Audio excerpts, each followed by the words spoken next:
نحمده ونصلي ونسلم على رسوله الكريم اما بعد فاعوذ باللہ من الشیطان الرجیم بسم اللہ الرحمن الرحیم۔ سورہ بقرہ کے درس کا آغاز ہے۔ سورہ بقرہ مدنی سورت ہے، یعنی ہجرت کے بعد اس کا نزول ہوا۔ قرآن مجید فرقان حمید کی ترتیب کے اعتبار سے یہ دوسری سورت ہے، اور نزول کے اعتبار سے اس کا نمبر 87 ہے۔ سورہ فاتحہ کے درس میں بھی ہم نے سماعت کیا تھا کہ قرآن مجید فرقان حمید کی ایک ترتیب نزولی ہے، اور ایک ترتیب وہ ہے کہ جس میں ہم قرآن مجید فرقان حمید کو پڑھتے ہیں۔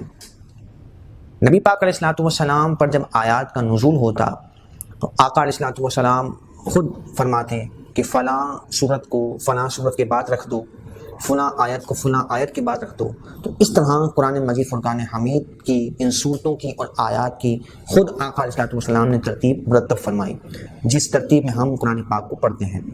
لیکن نزول کے اعتبار سے ترتیب جدا ہے، یعنی سورہ بقرہ ترتیب کے اعتبار سے تو دوسری صورت ہے، لیکن نزول کے اعتبار سے چونکہ ہجرت کے بعد نازل ہوئی تو اس کا نمبر 87 ہے۔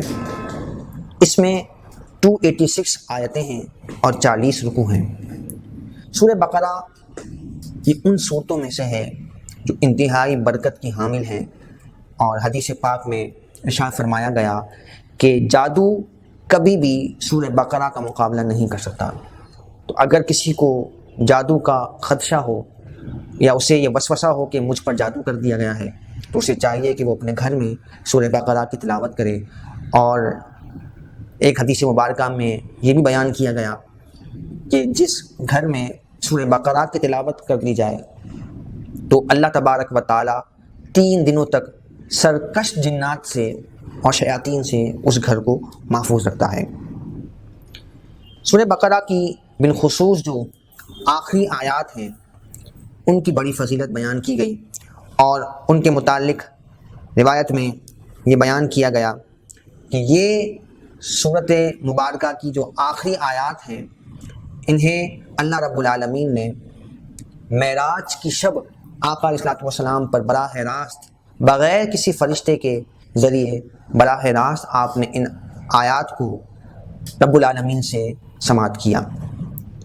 اور پھر اس کے فضائل میں یہ بھی آتا ہے کہ جو سورہ بقرہ کی آخری آیات رات کو پڑھ کر سوئے تو قرآن مجید فرقان حمید جو اسے یاد ہے اسے وہ کبھی بھولے گا نہیں۔ تو جو طلباء قرآن مجید فرقان حمید حفظ کرتے ہیں ان کے لیے اس میں خاص وظیفہ موجود ہے۔ اسی طرح سورہ بقرہ کی جو ابتدائی آیتیں ہیں مفلحون تک، اس کے متعلق فرمایا گیا کہ میت کے سرہانے تدفین کرنے کے بعد انہیں پڑھا جائے، اور جو آخری جو آیات ہیں انہیں میت کے پیروں کی طرف پڑھا جائے تو اللہ تبارک و تعالیٰ قبر کے معاملات اس مرنے والے پر آسان فرماتا ہے۔ بسم اللہ الرحمن الرحیم، اللہ کے نام سے شروع جو بہت ہی زیادہ مہربان نہایت رحم فرمانے والا۔ الف لام میم، یہ حروف مقطعات میں سے ہیں۔ حروف مقطعات کو حروف مقطعات اس لیے کہتے ہیں کہ یہ علیحدہ علیحدہ ٹکڑوں میں حروف پڑھے جاتے ہیں، اور یہ جیسے نازل ہوئے اسی انداز میں اس کو پڑھا جاتا ہے۔ اور یہ آیات متشابہات میں سے ہیں، یعنی ان کے معنی اللہ جانتا ہے اور اللہ کے بتانے سے محبوب علیہ الصلوۃ والسلام جانتے ہیں۔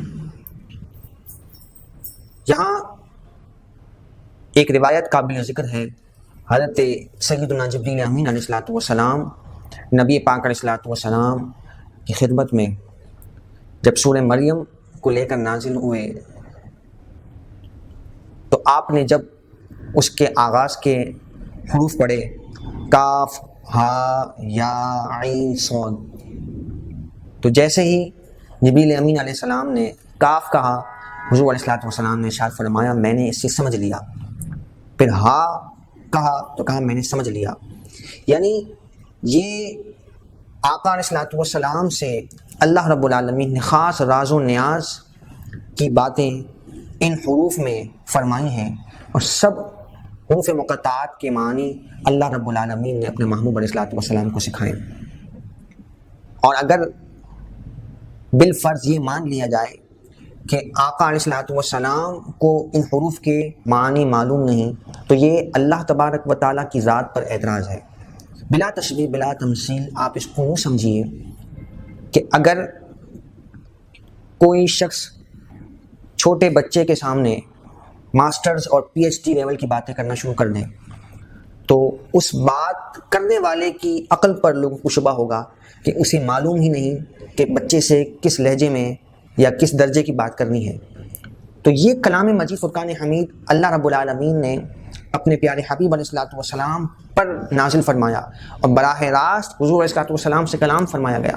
تو اگر اللہ کلام فرمائے اپنے محبوب سے اور محبوب علیہ الصلوۃ والسلام ہی ان معانی کو نہ سمجھ سکیں تو پھر یہ رب العالمین کی ذات پر معاذ اللہ اعتراض ہوتا ہے کہ رب نے اپنے محبوب سے وہ کلمات کہے کہ جو مخاطب سمجھنے کی اہلیت نہ رکھتا ہو.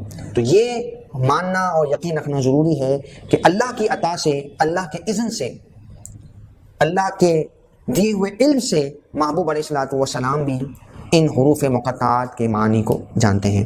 تو عام لوگوں سے اس علم کو مخفی رکھا گیا، جیسا کہ ہم نے سمجھا کہ یہ خاص راز و نیاز کی باتیں تھیں جو آقا علیہ الصلوۃ والسلام سے اللہ رب العالمین نے فرمائی. یہاں تک کہ جبریل امین علیہ الصلوۃ والسلام کو بھی اس کا علم نہیں دیا گیا. پھر یہاں یہ بات بھی ہمیں معلوم ہوئی کہ جبریل امین علیہ الصلوۃ والسلام پیارے آقا علیہ الصلوۃ والسلام کے استاد نہیں ہیں. اللہ رب العالمین نے براہ راست اپنے محبوب کو قرآن کا علم عطا فرمایا، جیسا کہ سورہ رحمان میں ذکر ہے الرحمن علم القرآن، کہ رحمان عز و جل نے نبی پاک علیہ الصلوۃ والسلام کو قرآن سکھایا. جبریل امین تو صرف قاصد تھے. جبریل امین نے آقا علیہ الصلوۃ والسلام کو پڑھایا نہیں، آپ کے استاد نہیں ہیں، بلکہ اللہ رب العالمین نے براہ راست اپنے محبوب کو قرآن مجید فرقان حمید سکھایا اور علوم عطا فرمائے. جبریل امین علیہ الصلوۃ والسلام تو فقط قاصد تھے. فرمایا ذالک الکتاب لا ریب فیہ، وہ بلند رتبہ کتاب جس میں شک کی جگہ نہیں. یعنی قرآن مجید فرقان حمید وہ پیاری کتاب ہے، عظمت والی، رفعت والی کتاب ہے کہ جس میں شک کی کوئی گنجائش نہیں ہے. اگر کوئی شک کرتا ہے تو یہ اس کے اپنے ذہن کا فطور ہے. قرآن مجید فرقان حمید ہر قسم کے شکوک و شبہات سے پاک اور دلائل سے مزین اور دلائل سے بھرپور کتاب ہے. فیہ ھدی للمتقین، اس میں پرہیزگاروں کے لیے ہدایت ہے. قرآن مجید فرقان حمید تو سب کے لیے ہدایت ہے، لیکن چونکہ اس ہدایت سے فائدہ پرہیزگار اٹھاتے ہیں اس لیے خاص پرہیزگاروں کا ذکر کیا گیا کہ تقوی والے پرہیزگار لوگ اس سے ہدایت حاصل کرتے ہیں. اس مثال سے آپ سمجھ سکتے ہیں کہ جس طرح بارش کا پانی باعث رحمت ہے اور سارے زمین کے خطوں پر یکساں برستا ہے، لیکن کچھ زمینیں ہی بنجر ہوتی ہیں، ویران ہوتی ہیں اور اس میں کیچڑ اور دلدل ہوتا ہے، تو وہاں بارش کا رحمت والا پانی بھی جب برستا ہے تو کوئی سبزہ پیدا نہیں ہوتا. لیکن جس زمین کی اپنی صلاحیت ہو، وہ سرسبز و شاداب زمین ہو، تو جب اس پہ بارش کا رحمت والا پانی برستا ہے تو وہ پھل بھی پیدا کرتا ہے، پھول بھی نکلتے ہیں اور وہ علاقہ ہریالی سے بھرپور ہو جاتا ہے. تو پانی تو سب پر یکساں برس رہا ہے، لیکن اس حاصل کرنے والی، قبول کرنے والی چیز پر بھی منحصر ہے کہ اس کی کتنی صلاحیت ہے. تو جو کافر کا دل ہے وہ بنجر زمین کی طرح ہے کہ قرآن کے رحمت والے پانی سے اس کے دل پر کوئی اثر نہیں ہوتا، اور مومن کا دل اس زرخیز زمین کی طرح ہے کہ جس پر جب بارش کا رحمت والا پانی برستا ہے تو اس میں سبزہ بھی پیدا ہوتا ہے، یعنی اس کے ایمان کی اور قوت میں اضافہ ہوتا ہے اور وہ عمل کی طرف اور قوت کے ساتھ اور سبقت کرتے ہوئے آگے بڑھتا ہے. فرمایا اس میں پرہیزگاروں کے لیے ہدایت ہے. متقین کون لوگ ہیں؟ ان کی صفات قرآن مجید فرقان حمید میں یعنی ان آیات میں، اگلی آیات میں بھی بیان کی گئیں، لیکن تقویٰ کو اگر آسان اور سادہ لفظوں میں سمجھا جائے تو تقویٰ کے معنی یہ ہیں کہ نافرمانی والی چیزوں سے بچنا. اب اس میں سب سے بڑھ کر جو ضروری ہے وہ کفر سے، شرک سے اپنے آپ کو بچانا. پھر اس کے بعد ترتیب کے ساتھ جو کبیرہ گناہ ہیں، صغیرہ گناہ ہیں، ہر قسم کی نافرمانی سے اپنے آپ کو محفوظ رکھنا، یہ تقویٰ کے سادہ اور آسان معنی ہیں۔ حضرت عمر رضی اللہ تعالیٰ عنہ نے ایک مرتبہ ایک صحابی سے پوچھا کہ تقویٰ کے کیا معنی ہے، تو آپ نے یہ ارشاد فرمایا کہ کھاردار جھاڑیاں ہوں اور کسی نے مخمل کا لباس پہنا ہو، ان کھاردار کانٹے دار جھاڑیوں کے درمیان سے انسان اپنے لباس کو بچاتا ہوا نکل جائے، یہ تقویٰ کی مثال ہے۔ یعنی گناہوں کے ہر طرف اسباب اور ذرائع موجود ہیں، ان تمام سے اپنے آپ کو بچاتے ہوئے ہدایت کے راستے پر گامزن رہنا، گناہوں سے اپنے آپ کو دور رکھنا اور نیکیوں پر استقامت پذیر رہنا، یہ تقویٰ اور پرہیزگاری ہے۔ الذین یؤمنون بالغیب، وہ لوگ جو بن دیکھے ایمان لاتے ہیں۔ ان متقین کی صفات قرآن مجید میں آگے بیان فرمائی گئیں۔ غیب کے معنی ہے بن دیکھے، تو بن دیکھے جو ایمان لاتے ہیں، یعنی ہم نے نہ جنت کو دیکھا، نہ دوزخ کو دیکھا، نہ فرشتوں کو دیکھا، نہ جنات کو دیکھا، لیکن جب ہمیں یہ حکم دیا گیا، اللہ تبارک و تعالیٰ نے فرمایا کہ ان پر ایمان لانا ہے اپنے محبوب علیہ الصلوۃ والسلام کے ذریعے سے، تو آپ علیہ الصلوۃ والسلام کی زبان نے برحق کی گواہی پر ہم نے بھی ان چیزوں پر ایمان رکھا، جنت کے، دوزخ کے اور دیگر تمام وہ مخلوقات، وہ چیزیں جو مخفی ہیں۔ خود رب العالمین کی ذات بھی مخلوق سے پوشیدہ ہے، اور رب تعالیٰ پر بھی ہمیں ایمان رکھنا ضروری ہے، اس کی وحدانیت پر، اس کے وجود پر۔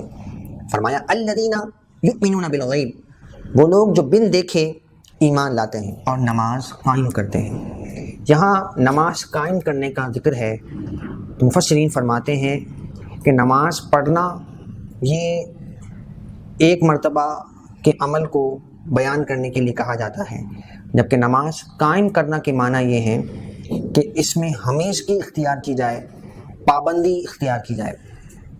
اور پھر نماز قائم کرنے کے یہ معنی بھی ہیں کہ نماز کے ظاہری اور باطنی حقوق کو محفوظ رکھا جائے۔ ظاہری حقوق تو یہی ہیں کہ طہارت کے ساتھ نماز کا اہتمام ہو، نمازی کی جگہ، اس کا بدن، اس کا لباس پاک ہو، اور باوضو ہو کر وہ اہتمام سے نماز کی ادائیگی کریں۔ اور باطنی حقوق یہ ہیں کہ قلبی طور پر وہ خشوع اور خضوع کے ساتھ نماز کی اہمیت کو سمجھتے ہوئے اور اس عبادت کی عظمت کو ذہن میں رکھتے ہوئے کہ یہ کتنا بڑا اعزاز ہے کہ اللہ تبارک و تعالیٰ نے اسے اپنے دربار میں کھڑے ہونے کی سعادت بخشی ہے، اور رب العالمین سے گویا یہ براہ راست مناجات ہیں، اور نماز کو مومن کی معراج کہا گیا۔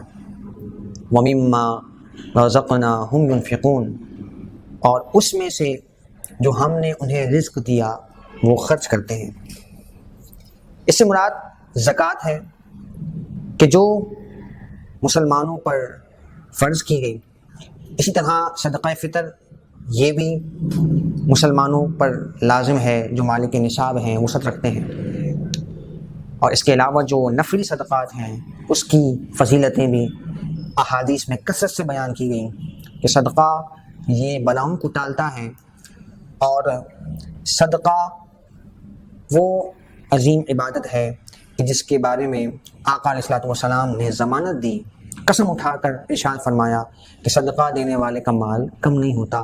بظاہر تو مال جاتا ہوا نظر آتا ہے، لیکن اس کے بدلے اللہ تعالیٰ اسے کئی گنا بڑھ کر برکتیں عطا فرماتا ہے، اور آخرت میں اجر و ثواب بھی اسے عنایت کیا جاتا ہے۔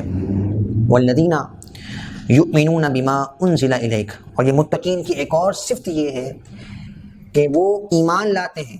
الذین یؤمنون بما انزل الیک، جو آپ پر نازل کیا گیا، وما انزل من قبلک، اور آپ سے پہلے نازل کیا گیا۔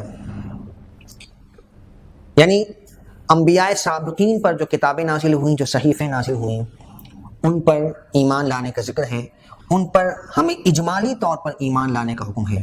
یعنی اتنا ہمیں ایمان رکھنا ضروری ہے کہ اللہ تبارک و تعالیٰ نے جو کتابیں نازل جس انداز سے فرمائیں، جو اللہ نے نازل فرمایا، اس پر ہم ایمان رکھتے ہیں۔ پھر بعد میں ان کی قوموں نے جو تحریفیں کی اس سے ہم بیزار ہیں۔ تو جو اللہ نے نازل کیا، جس طرح نازل فرمایا، اس کے حق ہونے پر ہمیں یقین ہے، اور وہ اللہ تبارک و تعالیٰ کا کلام ہے، اور اس کی تعظیم ہمارے ذہنوں میں، دل و دماغ میں موجود ہے۔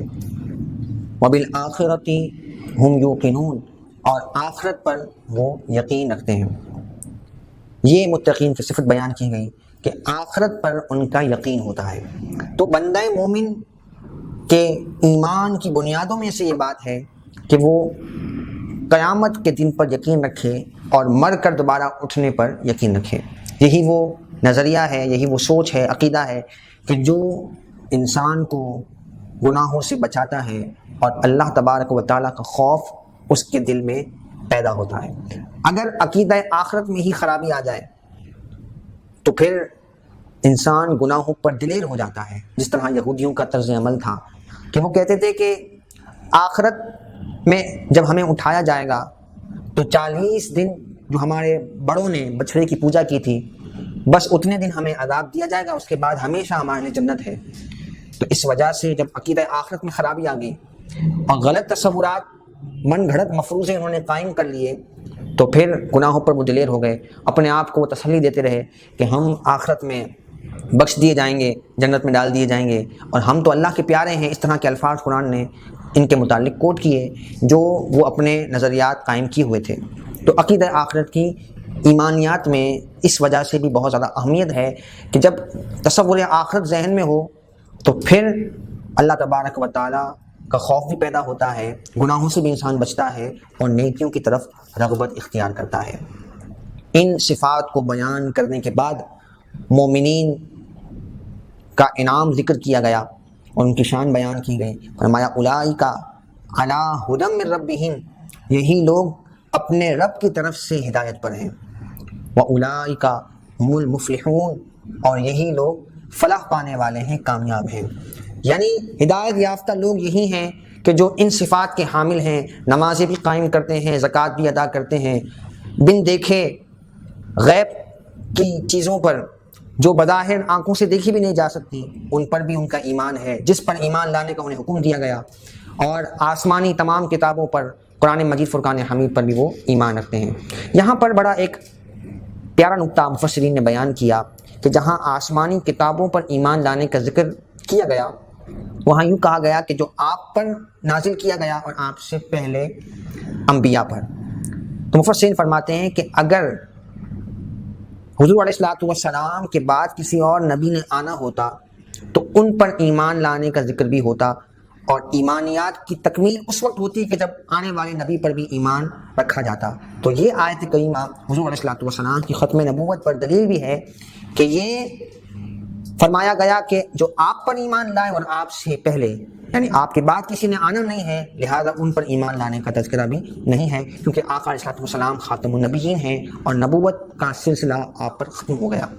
فرمایا وَأُولَٰئِکَ هُمُ الْمُفْلِحُونَ، اور یہی لوگ فلاح پانے والے ہیں، کامیاب ہیں۔ ان 5 آیتوں میں متقین کا ذکر ہوا، متقین کی صفات کو بیان کیا گیا، اور اس کے بعد 2 آیتوں میں کفار کے احوال کو بیان کیا گیا جو اعلانیہ کفر کرنے والے ہیں۔ پھر اس کے بعد 13 آیتوں میں منافقین کے احوال کو بیان کیا گیا۔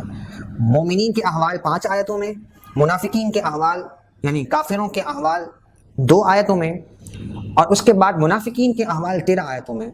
تو اس اسلوب بیان سے بھی یہ پتہ چلتا ہے کہ منافق کی پہچان مشکل ہے، اس لیے بڑی تفصیل کے ساتھ کھول کھول کر ان کے اعمال کو، ان کے کرتوتوں کو بیان کیا گیا۔ فرمایا ان الذین کفروا، بے شک وہ لوگ جنہوں نے کفر کیا، سواء علیہم اانذرتہم، برابر ہے ان پر کہ آپ انہیں ڈرائیں، ام لم تنذرہم، یا انہیں نہ ڈرائیں، لا یؤمنون، وہ ایمان نہیں لاتے۔ یعنی ان کا طرز عمل ایسا ہے کہ چاہے آپ نے نصیحت کریں یا نہ کریں، یہ گمراہی کے اس دلدل میں اب پھنس چکے ہیں کہ انہوں نے خود اپنے اوپر ہدایت کے راستوں کو بند کر لیا۔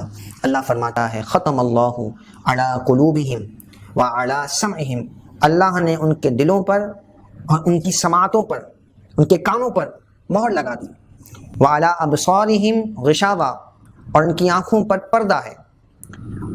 ویسے تو سنتے بھی تھے اور دیکھتے بھی تھے، لیکن وہ آنکھ جو حق کو نہ دیکھ سکے، وہ کان جو حق کی بات سن کر اسے تسلیم نہ کر سکے تو فرمایا وہ آنکھ ہی نہیں ہے، وہ کان ہی نہیں ہے، بلکہ ان کے دلوں پر مہر ہے، حق کو قبول نہیں کرتے، ان کے کانوں پر، ان کے دلوں پر اور ان کی آنکھوں پر مہر ہے، پردے ہیں۔ وَلَهُمْ عَذَابٌ عَظِيمٌ، اور ان کے لیے بڑا عذاب ہے۔ اب ان 13 آیتوں میں تفصیل کے ساتھ منافقین کے احوال کو بیان کیا گیا۔